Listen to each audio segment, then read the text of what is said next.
Hello and welcome to the Vibe Master channel. I'm redoing my Gretsch Sparkle Jet. As the last video, it got corrupted and had to be taken down. We're looking right here at the Williamsburg Bridge.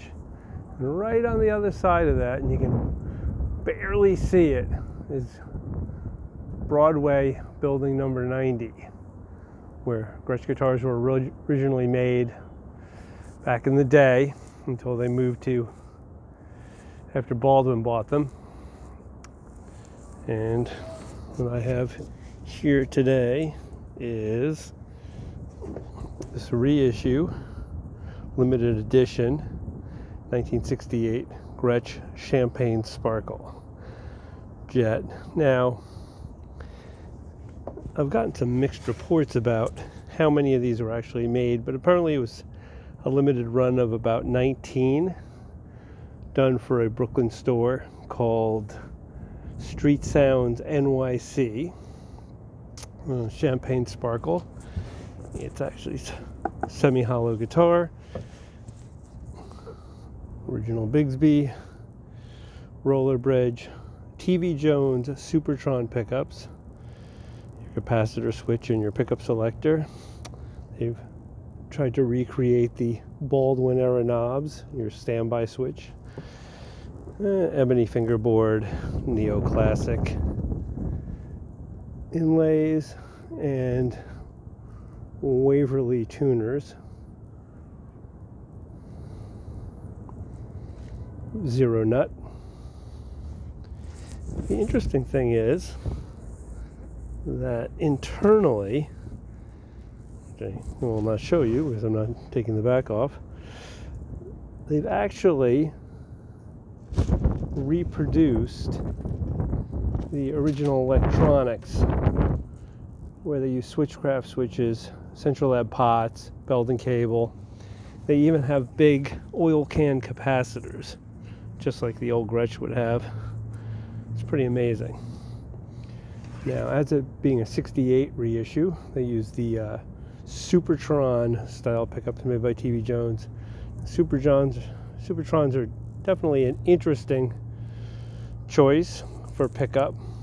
Originally designed in '62 as a bass pickup for Gretsch's newly built bass, which I believe came out in '63. Then Chet Atkins tried one in neck position on his Country Gent, really liked it, and insisted that Gretsch start using them on his model. So then the Country Gent got the Supertron in neck position.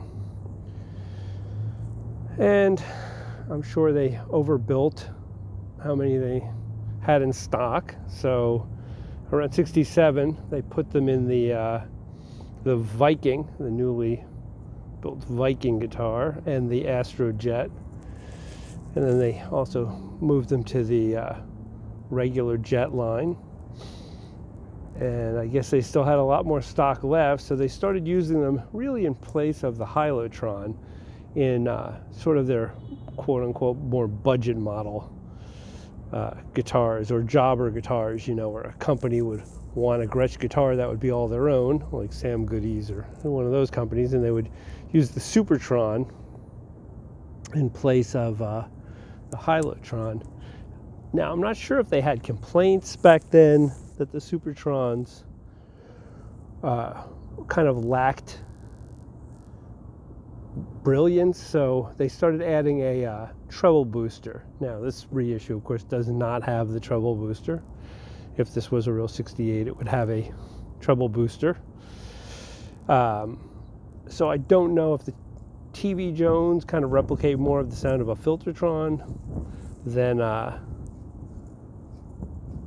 actual Supertron, but a lot of the guitars that Gretsch made back then that had Supertrons in them, they got the treble boosters.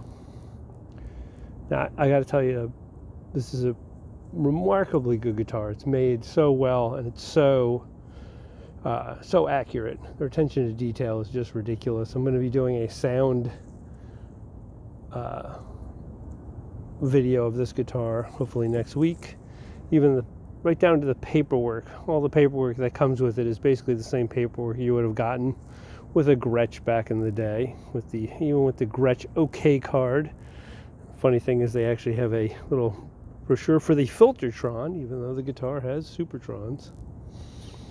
Anyway, it's just a quick little review of this guitar. Hope you enjoy it.